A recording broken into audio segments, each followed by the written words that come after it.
Sheldon Primus. Welcome to the Safety Consultant Show with Sheldon Primus, where we blend safety smarts with business brilliance and a pinch of Sheldon's signature wit. Whether you're a safety pro, a fresh-faced consultant, or just safety curious, get ready for a show that'll educate, entertain, and elevate your safety game. Let's dive into the art of consulting with your safety Sherpa himself, Sheldon Primus. This episode is powered by Safety FM. All right, everybody. Well, welcome to another episode of the Safety Consultant Podcast. I'm your host, Sheldon Primus. It's the show where I teach you about safety consulting. I teach you guys about ocean compliance. Sometimes we talk about just safety and EH&S stuff all together. Talk about some sales stuff. We're all over the place. We're just all over the map today. Or on the show, but today we got someone special. I remember when I was on his show last year, he said it was a special treat to talk it to me. So I got you guys Joseph Blackman today from Vitendo and Training Systems, and he also has the Public Works podcast. And just truly, Joseph's been helping me out.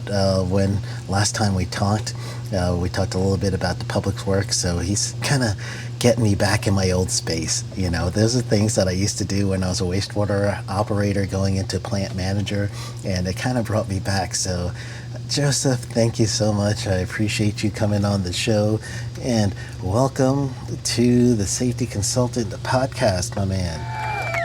Sheldon, thanks for having me on, man. It's been long overdue, and looking forward to having a conversation. All right. Yeah, last time I was in Puerto Escondido, Mexico. I remember that one. And you're like, hold on, this is the furthest place I've had in my interview. Yeah. And this time I'm in Vegas, making our way up to your neck of the woods pretty soon. Yeah, come on out, baby. All right.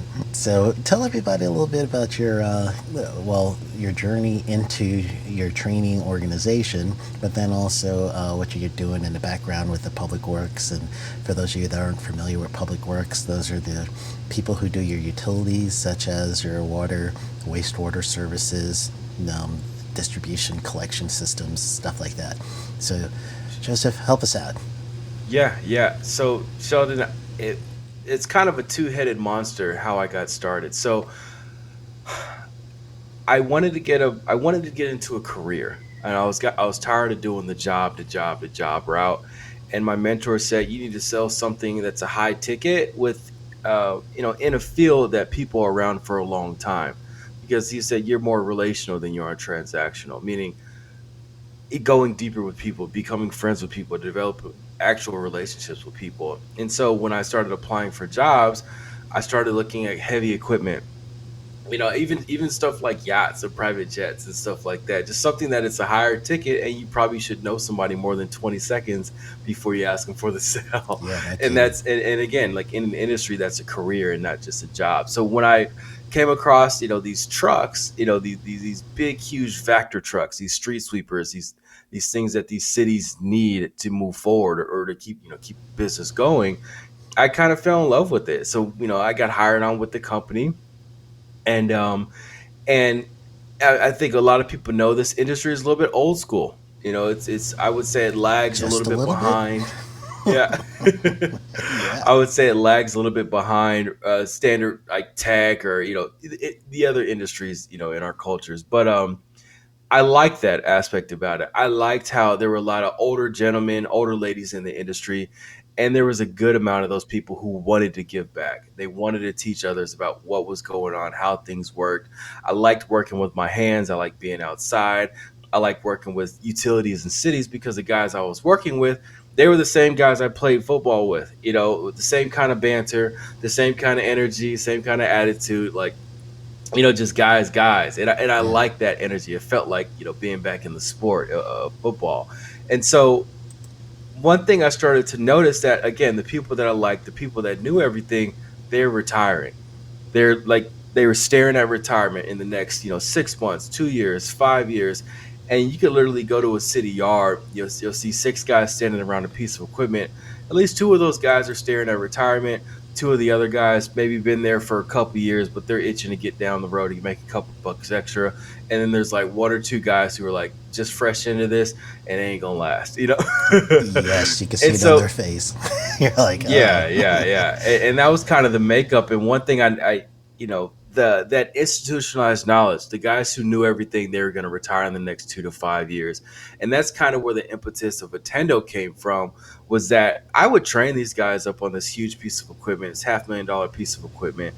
2 months later, they're calling me back saying, hey, how does this work? How does that work? And I'm thinking, I trained you guys on this. And so there was a lapse in retention of that knowledge, because whether somebody retires, somebody leaves, somebody wasn't there for the training. So I started shooting myself on video with those trainings. So I would shoot myself and say, here's how you operate this, here's how you operate that. The supervisors loved it because they could use those same videos that I text to them and text it to their operators and say, hey, watch these, and this will help you get up to speed on the questions you had around that piece of equipment. And so I started a whole service around that. That's Vitendo Training Solutions.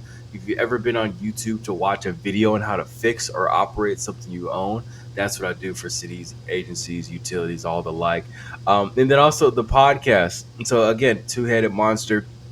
There were so many people in the industry that I knew had knowledge. I knew had their story to tell. I knew they just had game to be able to give back to the industry. But let's be honest, how often are these guys, like how often were you interviewed about something positive? Yeah, no It was kidding. always something that went wrong. Like, hey, the news is rolling down there with their vans and their cameras because something went wrong. It was never about Sheldon. They always say, what's Sheldon doing versus how is Sheldon? Yeah. And so I kind of came with What's the that approach of, smell? That's all Yeah. the calls I used to get. What's that smell? I'm like, come on, man. Yeah. You built this $1 million house around a wastewater plant. What do you expect? like, what do you expect? So that was my thing. I wanted to highlight the person behind the position. I wanted to help people tell their side of the story in public works. And so, 360 something episodes later, I'm still doing the public works podcast. I still use it to highlight the person behind the position.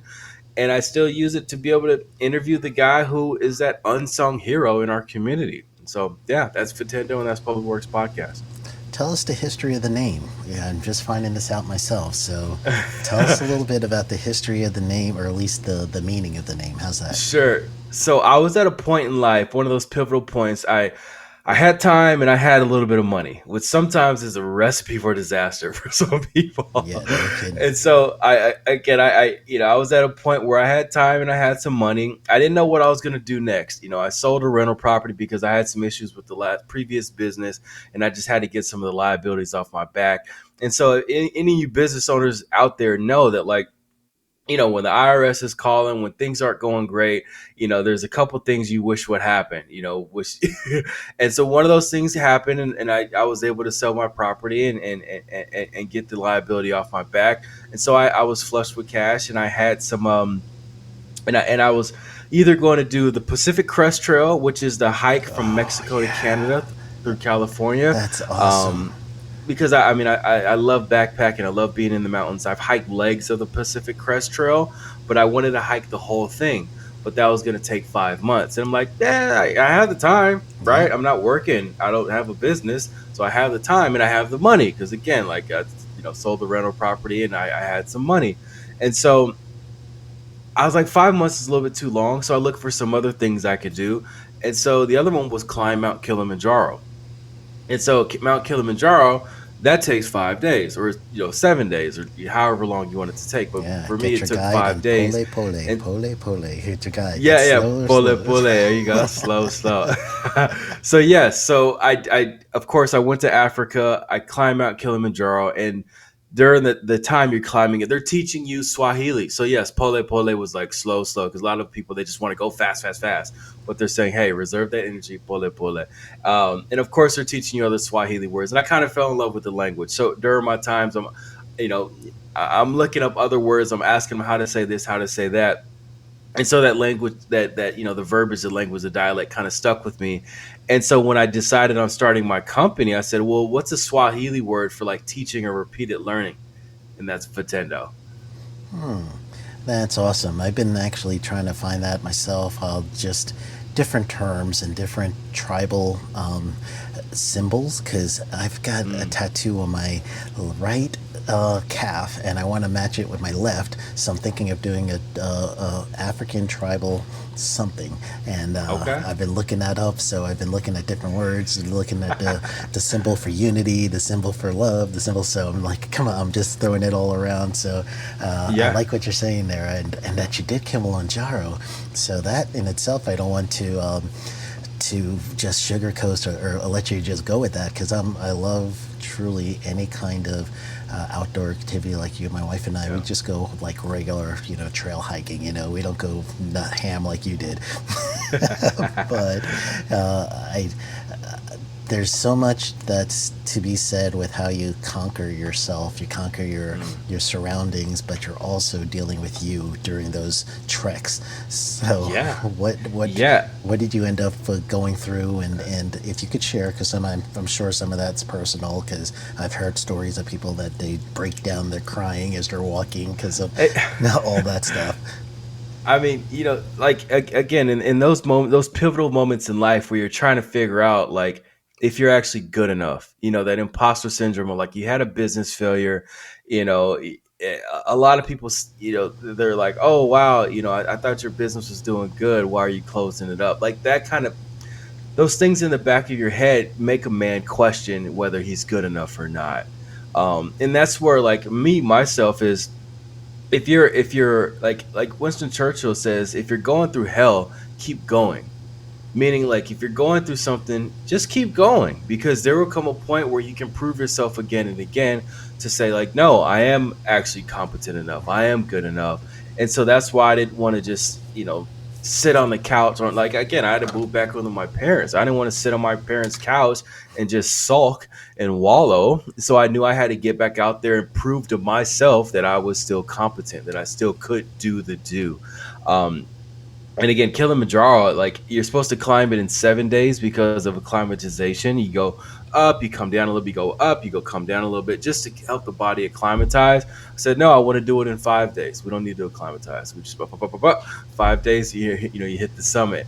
There was you're not supposed to do it in April. April is the worst month to do it, and that was like, my birthday is at the end of April, so I wanted to do it before my birthday. So, so I had Wow. to have snowboard gear and all that to climb it in April, because there's snow everywhere. Like most pictures you see of Kilimanjaro, it's dirt at the top of the mountain. For me, it's like 7-8 feet of snow. Wow.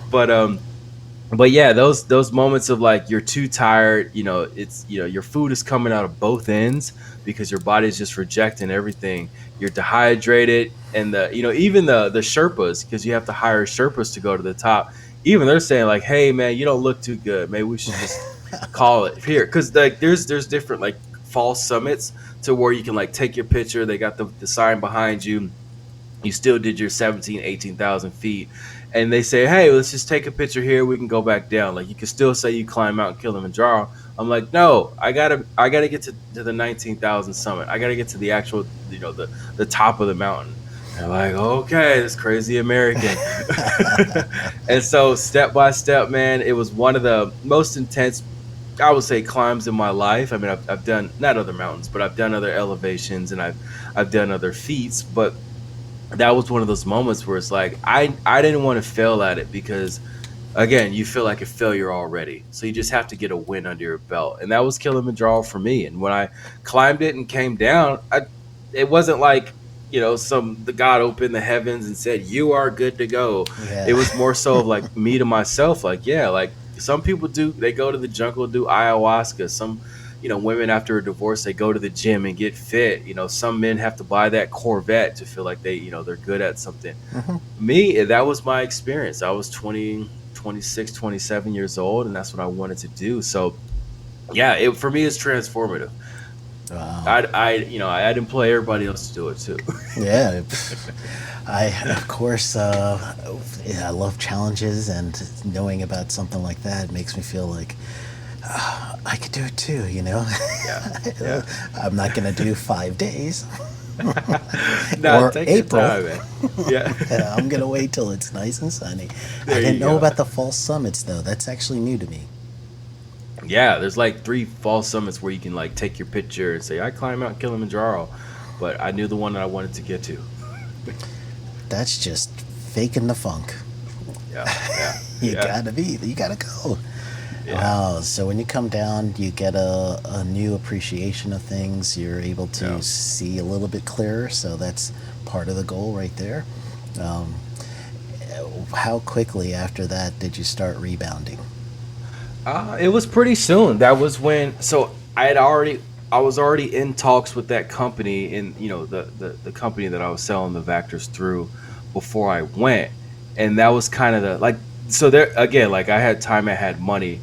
I was in talks. We were going back and forth through email while I was in Africa, which is kind of, it was kind of reassuring because I knew I could have something when I got back.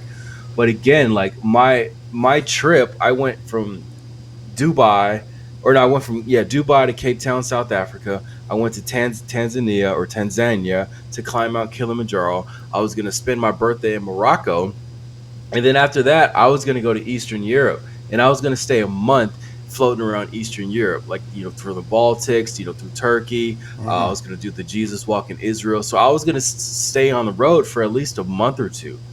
But when the company said, hey, we're looking to get started, and a start date could be July 1 for you, that was kind of one of the anchors that brought me back. Like if that company didn't have that offer on the table, I probably would have still been on the road. I probably wouldn't have a wife with 3 beautiful children.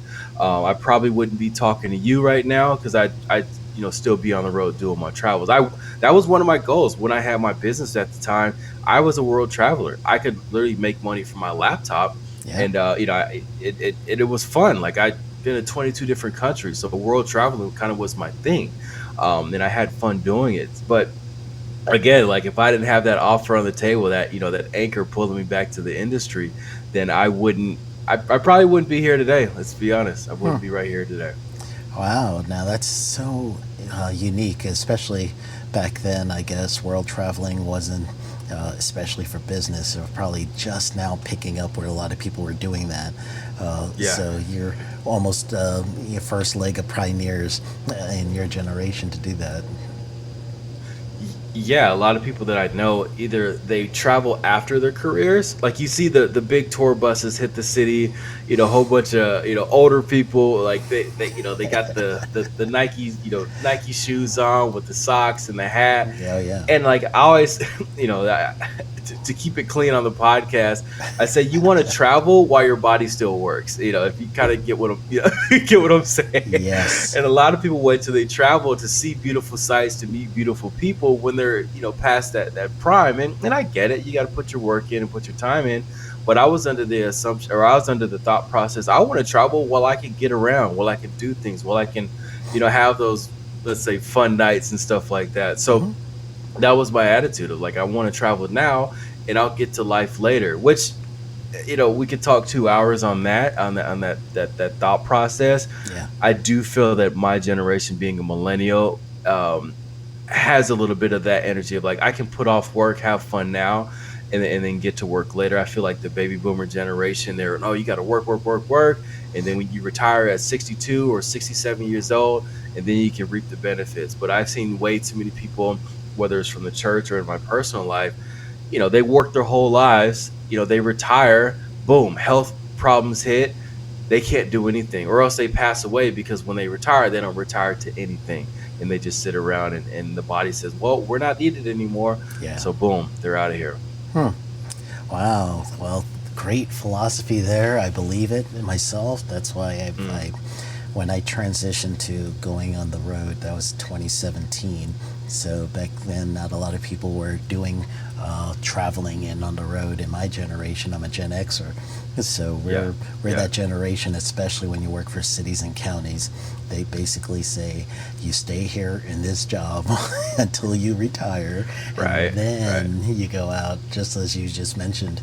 And truly, that's because my generation of trainers were actually the people who were silent generation. Yes, they were kind of leaving, but it was mostly the baby boomers, and that's their mentality, right? Yep. So, tell me how you mentioned the imposter syndrome. How do you get past that one? What did you do?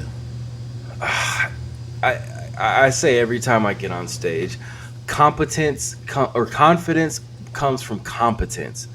So we all have that imposter syndrome. Whether you're getting in front of two people to deliver a presentation for a pitch, whether you're in front of 200 people just to get the crowd riled up for their conference, you're always thinking, "Why am I here? Why, like, you know, I'm not good enough to be here. Why am I up here? Why are they using me for this? With my history, that I'm not qualified to be up here." And that's that imposter syndrome. That's that voice in the back of your head. And I say to those who have it's two things. I learned this in Toastmasters. So Toastmasters, if you're having issues with public speaking, join Toastmasters. It's super cheap. It's super quick to do. Like, you can do it. It's everywhere in the country. You can find a Toastmasters club. And one thing Toastmasters taught me was that most people are concerned about their self than they're concerned about the person getting the knowledge from them. So when you think about yourself, like whether it's women, I want my hair, my look, or me, like my voice, or like what my content of what I'm saying, that means I'm selfish. Nobody wants to be selfish. Yeah. You're selfless when you go, you know what? All of Sheldon's listeners, they need to hear something of what I'm saying. They're listening to the show for a reason. I need to be the guy that out of this, let's say 45 minutes worth of me talking, they can pick up one or two things that can improve their life and put myself on the back burner. There's so many people that we're thinking about ourselves. We won't create content. We won't get on stage. We won't speak up because we're worried about how we sound or what we're going to say. When really there's somebody out there in that audience is like, I need what you have. I need to hear what you have. I want to hear what you have. So think about them and quit thinking about yourself. So that's one of the things that gets you through that imposter syndrome, is stop thinking about yourself. Stop being selfish. You're here for a reason. You've lived your experiences for, let's say, 15, 20, 30, 40, 50 years, and somebody can learn from what you have to say. And then the other part is, like I said, just doing the do. The reason why you don't feel like you're good at something is because you haven't done it enough. Let's be honest. Like, if you ask me to do, to pull a pump, I'm nervous if 20 guys are watching me who pull pumps every day, because I don't know how to do it. But if I did it for 6 days leading up to it and I got reps at doing that, now I can go, you know what? I know how to do this, and I can be confident in it. So if you're having issues, if you're struggling with the imposter syndrome, just do more of it. Public speaking is terrifying for people because we don't do it enough. I always say never turn down an opportunity for public speaking, whether it's at the end of your day and your crew has to give a report on what you guys did for the day. Just say, hey, guys, I'll do the reports every day. Just give me your notes and I'll give the reports. Then you'd be surprised how those small reps over time will turn you into a rock star in regards to public speaking. Because as soon as you get confident, the room can tell, and now it sounds like you're confident. And then once you get that confidence switch on, the sky's the limit for you. Yeah. And I know we used a training analogy there, but then there's also the people who are starting their own business and they got to get in front of a new client and they have to prove that they're better than a competitor in some way. And especially if you want to go sole source. And that confidence now is, who am I to tell them, whatever. So getting past that's a good way that you put it. Not only do you have to get over yourself, but then also it's not about you. It's about the people. It's about your service is going to help somebody. That's why you're offering the service. Yeah. Starting this business, I come up against plenty of circumstances where I'm in a room, I'm talking to people who know this industry in and out backwards way more than me. And it's tough to pitch to somebody like that. But what you do is you just focus on what you focus on. You focus on your competency, you focus on your skill sets, and don't be so outcome focused. Like, if you're focused on the outcome of getting that deal, you're going to be crushed 12 times out of 10, because that's how sales goes. You're not going to get every deal. You're just not. But when you get the rep of doing a pitch, when you get the rep of making a cold call, when you get the rep of getting out there and talking about what you do, that's how you get better. Over time, you will start to get better the more you pitch your product or service. And I say to everybody who's hesitant about talking about what they do, like, think of McDonald's, think of Coca-Cola, think of the local mattress store. You hear their commercial on the radio every other break. You get what I'm saying? You see Coca-Cola everywhere. Everybody talks about what they do. Everybody does. Don't be afraid to talk about what you do, because that person knows you have to feed your family. That person knows you're not a charity. So it's okay to say, hey, this is what I do, full time. This is what I do to make money. Here's a product or service that I sell, to be able to keep the lights on for me and my family. So don't, and again, like I've had plenty of that imposter syndrome. Like, I don't want to be the guy that pitches too much and hard selling and hard selling. Yeah, you don't have to hard sell, meaning like you don't have to twist arms to get business. But if you talk about what you do, you'd be surprised how many people go, oh, I like Sheldon. I like what he does. Let's get him in here. Yeah. And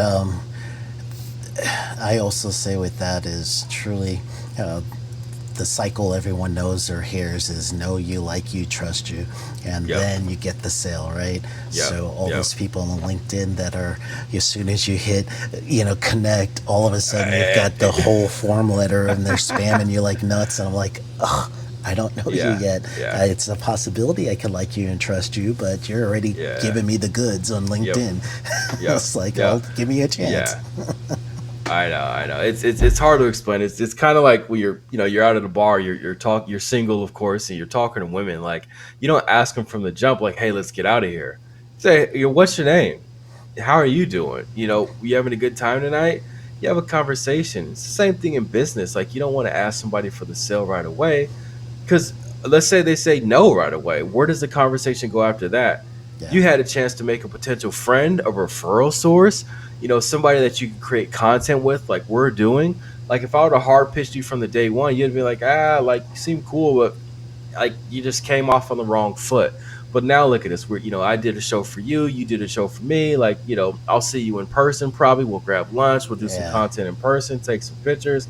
Like, just because we did it right. And right is just how life should be. Like, relax, chill out. Don't come from that scarcity mindset, and just be interested to be interesting.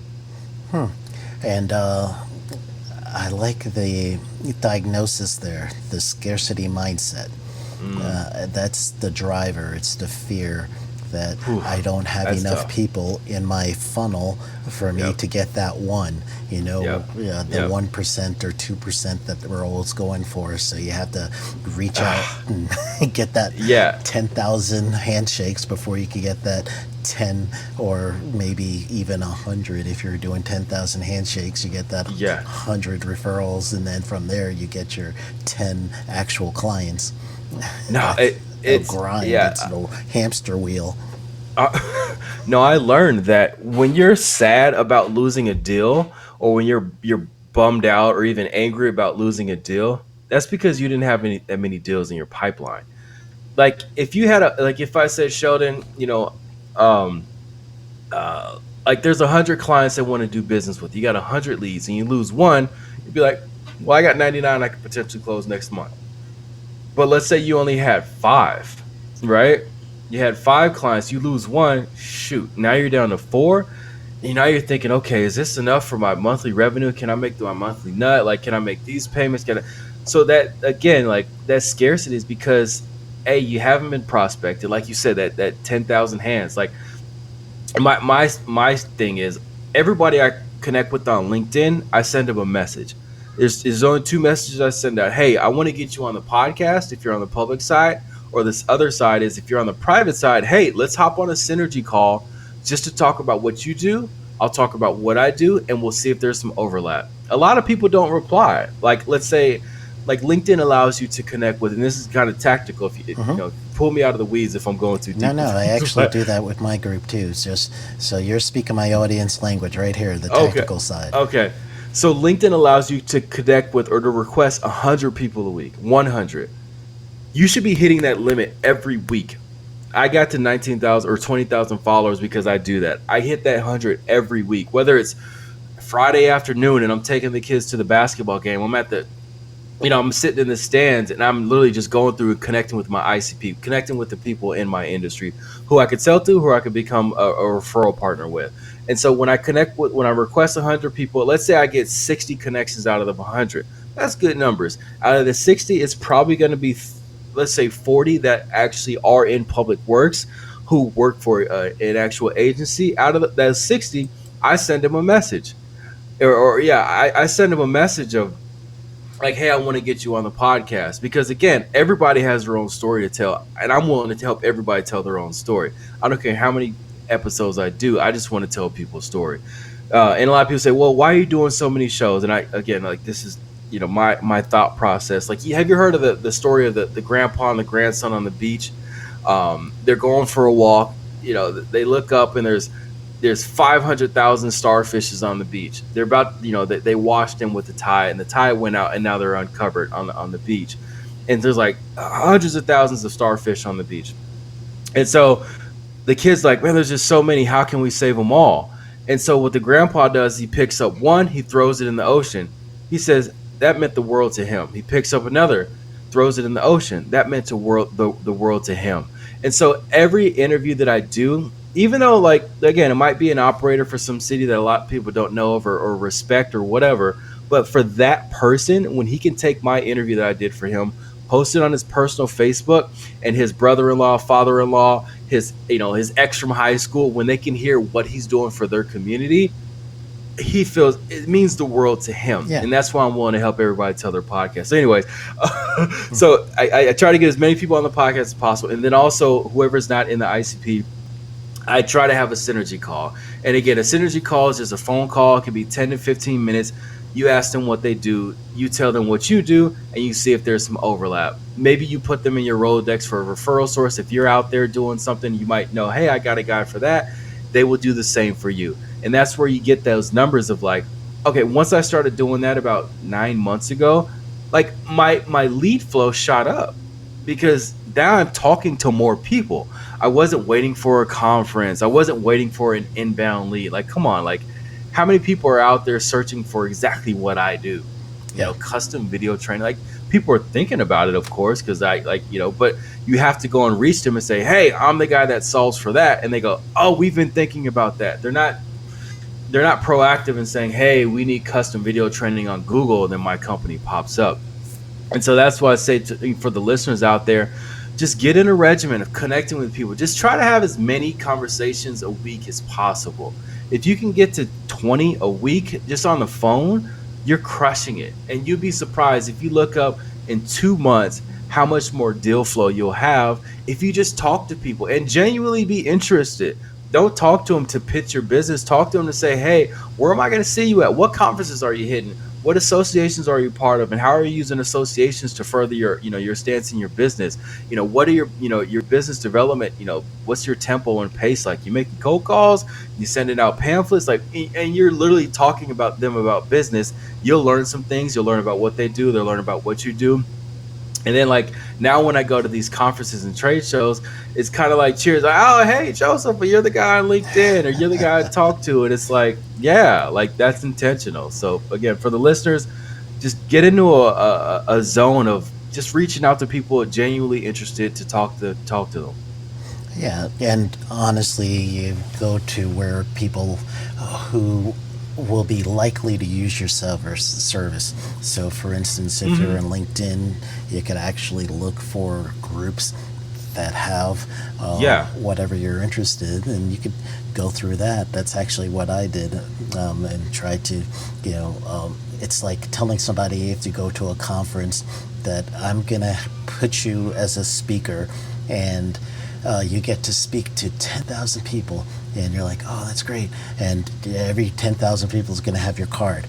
And you're like, all right, that's great. But then you say, the same person could tell you, well, I'll put you in a group with 100 people, but these are 100 people that are pre-qualified. They're ready for your service. And you're like, ooh, do I choose the 10,000 or do I choose the 100? I'm choosing 100. I'm choosing the people that's they want what I have, and I know that by they're selecting a group that they truly is a service that I can provide. Yeah. I mean, no, you're speaking the language. Like, there's gonna come a point in time where that spray and pray isn't gonna work. But let's be honest, most of us are in a position now where spray and pray will get you some low hanging fruit. It will get people on the top of the funnel, and then you can start to do it. Like, I'd rather have the abundance of too many conversations than to be stuck in a room with 4 people. And I'm like, okay, all you guys want what I have, but let's say they're not ready to purchase, or let's say they're not ready to do business with me. Like, again, I still want to have those conversations, but no, I echo what you're saying. Those more of the sniper approach will get there, but for some people, the shotgun approach is the way. Yeah, you're getting a little.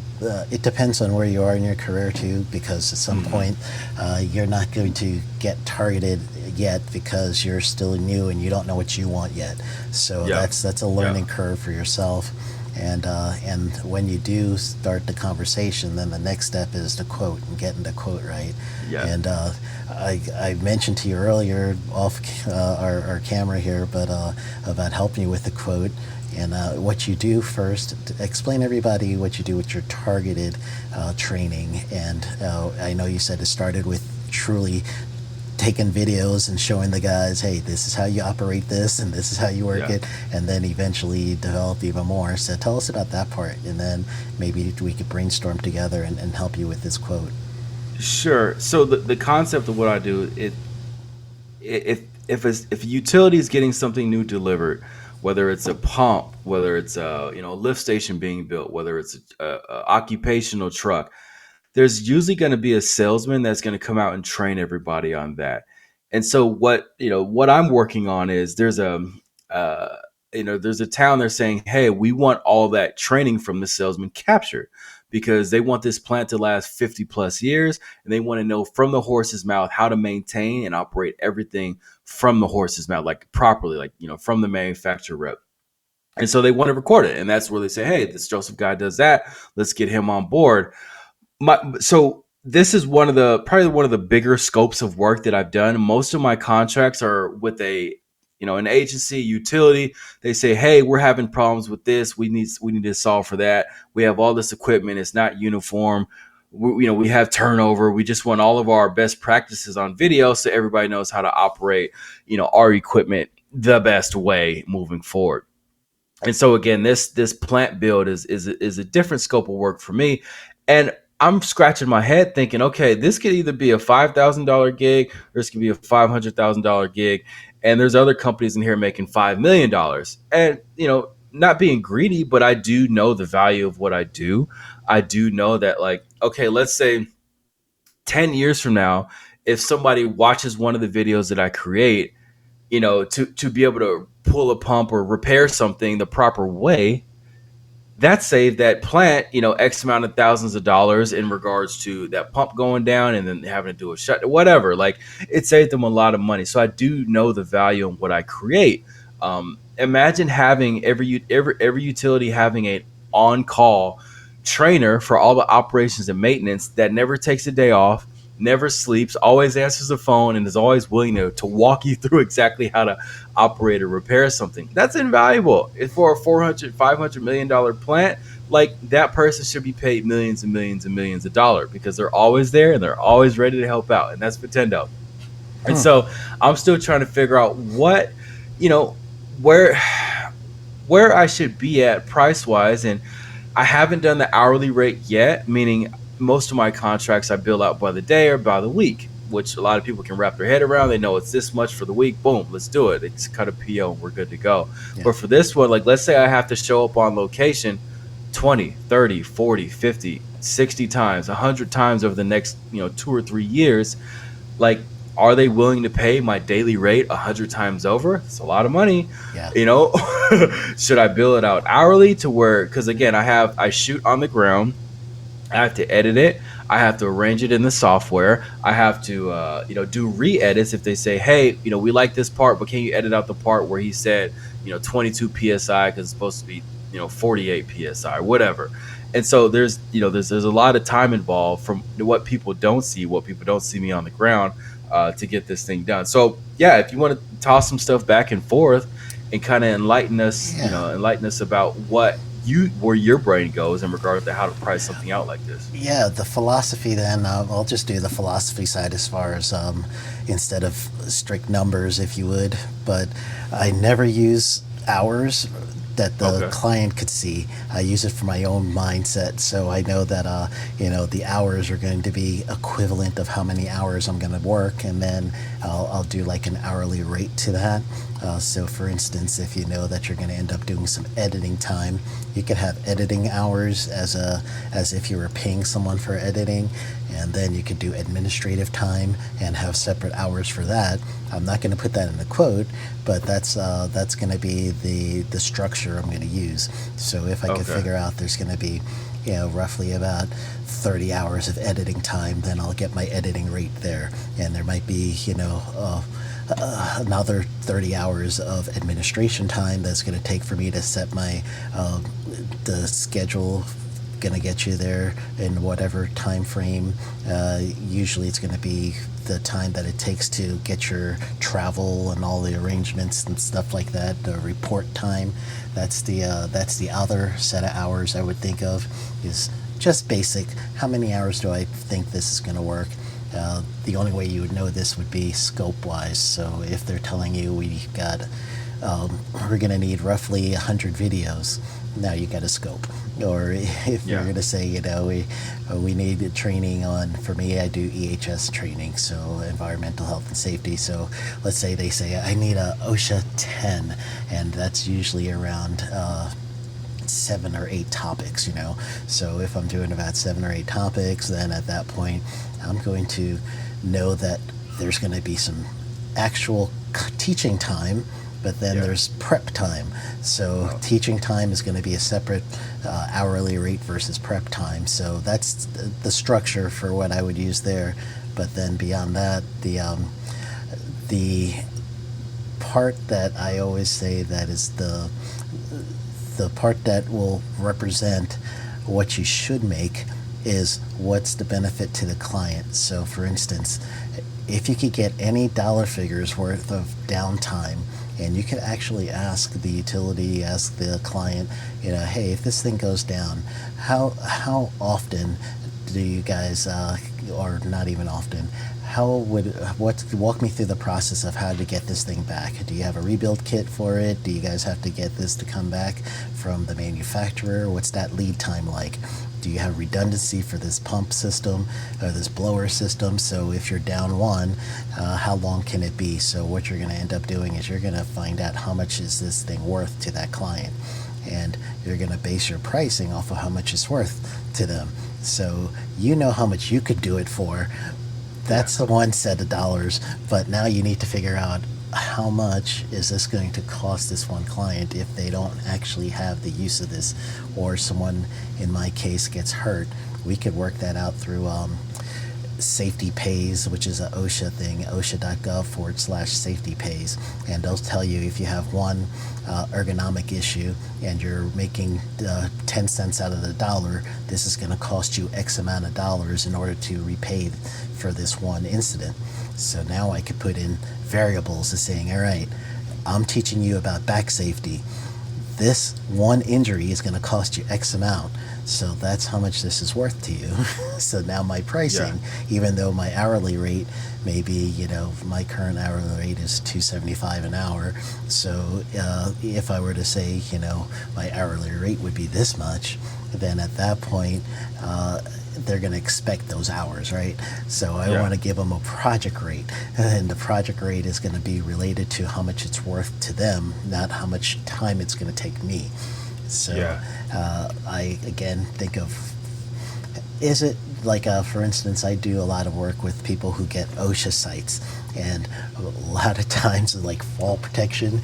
When's the last time you saw a roofer that actually had any kind of fall protection? Right.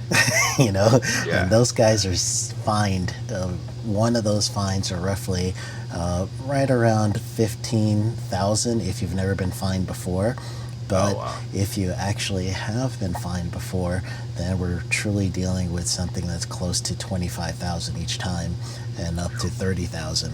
So if I'm going to do a fall protection class, and the assumption is after the students take this class and they assimilate the information, that's another topic, then I could get a reduction of one less fine, and this fine would have been X amount of dollars to you. I put that right in the quote, so they could see that my value now isn't my value of my time, my value is what I'm saving you. So at that point, your structure should be a little bit different. And what I'm hearing from you sounds like a service contract. It sounds like they're going to need to keep you in for a certain amount each month. Yep. So that really sounds like if they could bear a service contract with your time and everything else, you'd probably have to say, all right, this is how much training would be, and give them a visual of what it's going to take to develop this training, and then this is the benefit of this training. So the proposal has to walk them through that process as if you're telling a story. That's the concept of the proposal. I can't tell you how much, but that's the concept of how proposals work real well. So at the end, your proposal should roughly be about 6 to 8 pages.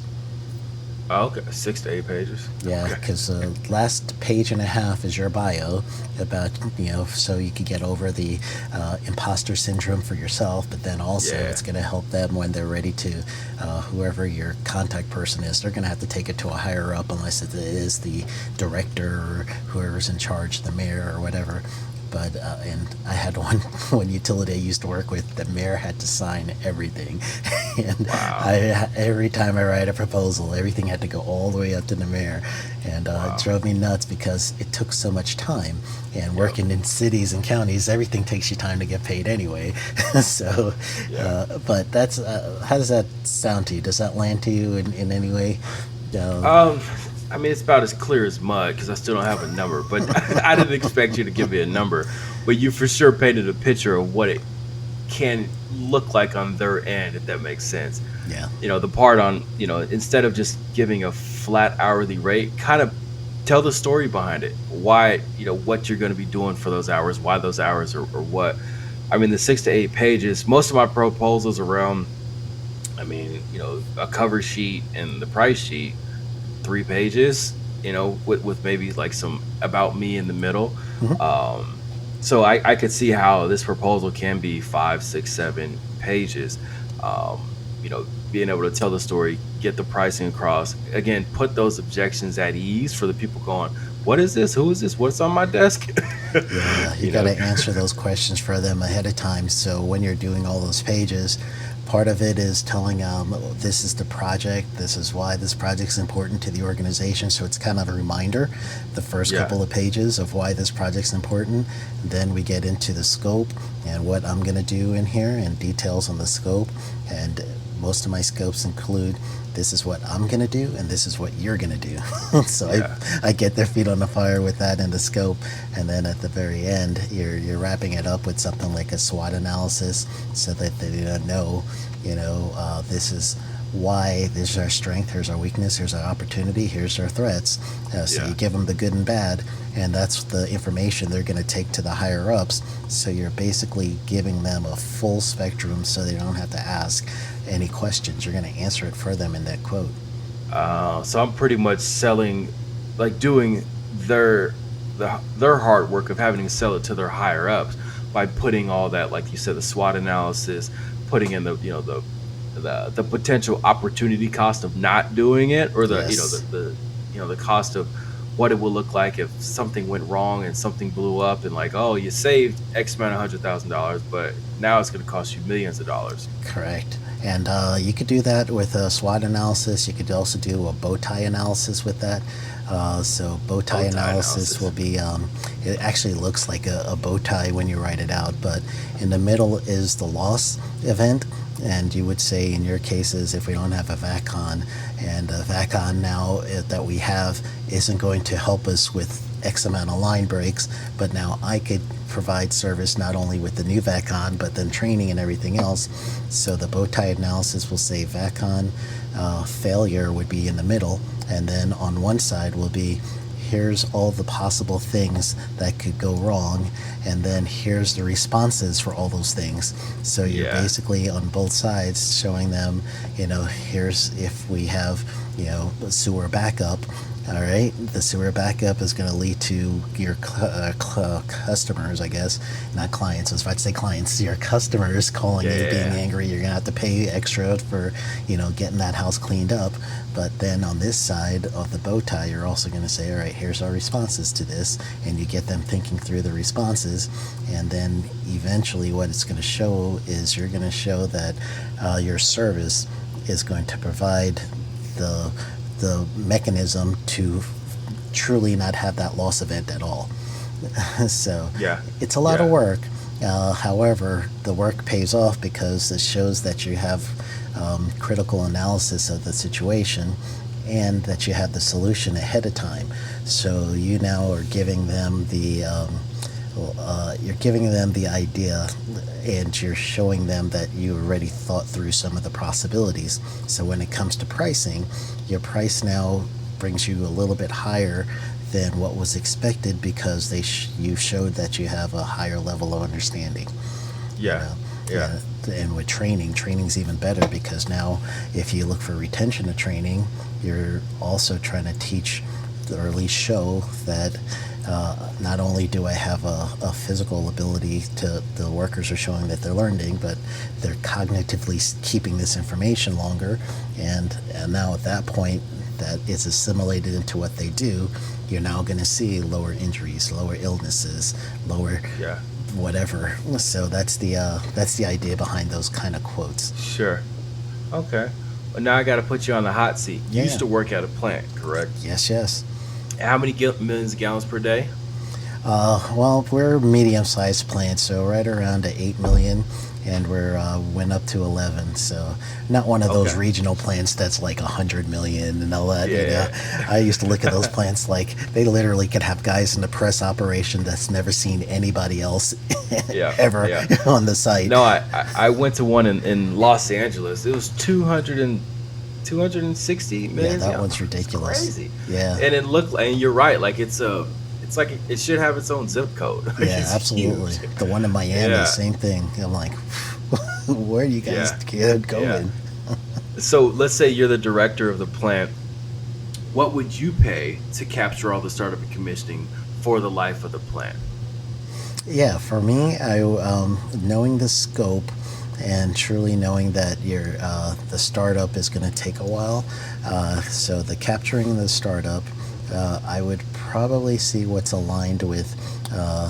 Usually there's two engineering companies. One's the one who's going to get everything working, and then the next one is going to be the one who's going to issue the startup.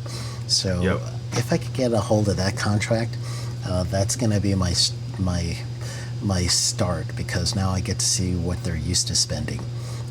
So they're going to be used to spending a certain amount of money for the engineering company to do the startup. So now I know that this is my price range, if you would. So for me, with my old job, I didn't get to see the prices on that. However, actually I did. I got to see it later on. But what I would suggest is, and what I think would be something that I would pay for, it would be more of a monthly payment. Like truly, I know that there's going to be filming, I know that there's going to be editing, and then I know that there's going to be training on there. So for each topic that we're going to do in the startup, then I'm expecting a unit of this 3 things is going to come with that startup topic. So if I'm going to learn about, we're going to start up our pumps on the headworks, which is the front of the plant for you guys listening, where everything just gets started. You get your areas to take out the heavier, thicker, bigger materials with the bar screens, and then the smaller material with the grit chamber. So those are 2 separate units. So that means we have to have bar screen training and startup, and then you're going to have grit chamber startup and everything too. So that means if I am going to think of somebody providing service for that continuous training, and I'm not going to have to do it again, I'm going to be probably thinking more of a 5 years worth of annual training. What's the price of 5 years of annual training? And that's what I would set my price on. So again, I'm not giving you dollar figures. So come on, man. Come on, listeners want to hear it, man. But I'm thinking, honestly, I don't know. There can't be any less than 10,000 for each module.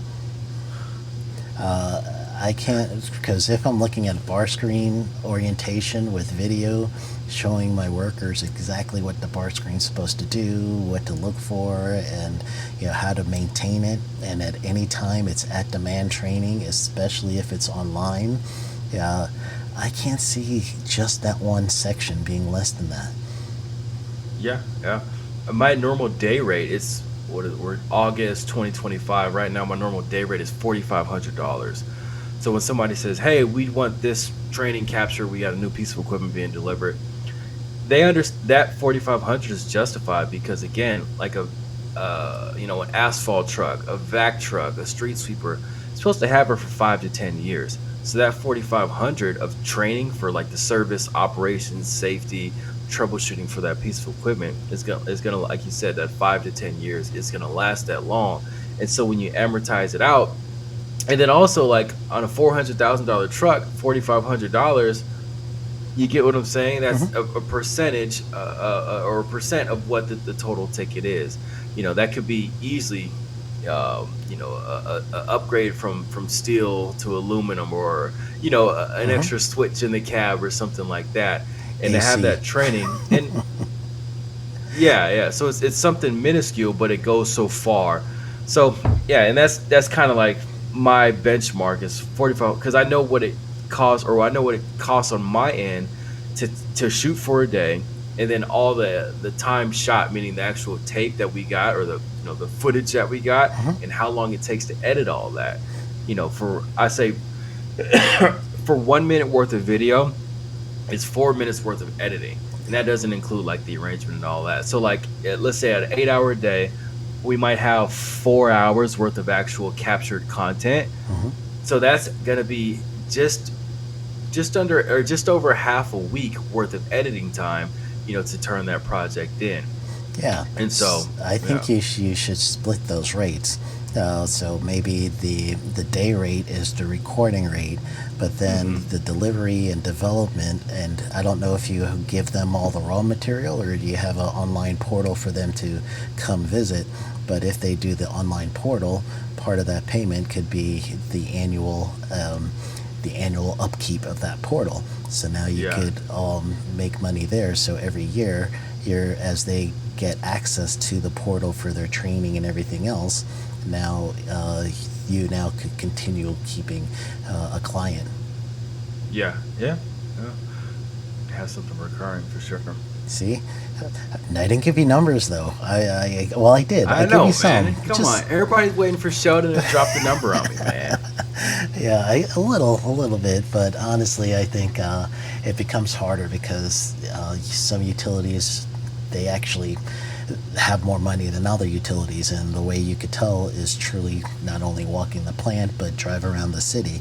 If you see a city and their medians look bad or their streets look terrible, then at that point the city can't afford services like what you got. So you will actually have to tailor down to certain cities, really depending on what you're witnessing as far as the tax base, if you would, cities and counties. So that's a nuance that not everybody's going to have. And those of you listening, I've been telling you guys for years that cities and counties are great for consultants, because usually when you're in, they keep having you back. They keep calling you back. And so that's why I'm jamming you up about this, is because I want to be able to do more of these. If I can duplicate what I'm doing for this plant with all the other plants that are being built or going to be built in the future, I want to just say, hey, I did this for X, Y, and Z plant. It's 0.5% of the total cost of the plant. So let's say it's 10 million, 20 million, 100 million, 500 million. Just budget for half of a percentage for startup and commissioning training to be captured and doing all that. Like, I want to be able to just take that cookie cutter percentage and say, okay, I'm not trying to be a billionaire, but I want you to know that you're going to pay 0.5% of the total cost of this plant that you guys advertise everywhere, and say, oh, we floated a bond and got $200 million for our treatment plant, on the south side of Greenville, South Carolina. Great. That, that 200 million, 20 million, whatever it is, 0.5% of that will go to startup and commissioning training capturing. Yeah. And The numbers may work that way. I'm not sure, but the idea is the same, where you should have not only percentage coming in, but then also you want longevity of that too. So the annual updates, the annual upkeep of this information could lead towards CEUs, continuing education units. So you submit your training to CEUs, and not only are you going to make sure that the facility gets trained, but now the operators get continuing education units. Whew, I got to figure that out. That's another thing. And for all the people who are listening on the business side, like, this is where like the co-founder comes into place. If you're doing it alone, like, if I could have somebody that could figure out that side, my service would be a lot more utilized and profitable, because a lot of cities do need CEU training. And they ask me, hey, can my guys get a certification or a credit hour for watching the videos? Because I just went to a conference. It's called Tri-State in Las Vegas, and there's people giving talks about not necessarily what their particular plan is about, just giving talks, and they get a credit hour for that. And I'm thinking, wouldn't it make more sense if the person working at X, Y, and Z plant got a credit hour for learning about their own plant? Like, that goes a lot further. And I'd love to be able to figure that out. If somebody could chime in and give me a DM and say, hey, man, here's what you do to get it certified through the state, like, I will do that. Yeah, I got you. We could do that. Especially since you're in Arizona and I'll be in your area pretty soon. Let's do that. Yeah. Just go easy on the invoice, man. No, you're going to help me with, I'm going to use this for later content. So that's the trade-off. As you should, yeah. So tell us, Joseph, how everyone could get a hold of you, and numbers, email, your YouTube channel. Go nuts. Yeah, so the best way to find like what I'm doing or what I'm up to is on LinkedIn, Joseph Blackman on LinkedIn. Of course, my business website, vitendo.us, V as in Victor, ITENDO.us. That's where you can find more about the business. If you want to get start having conversations around that, whether it's a DM on LinkedIn or sending a message through the website, that works also. My personal email address, or my business email address, is joe@vitendo, joe@vitendo.us. So shoot me an email.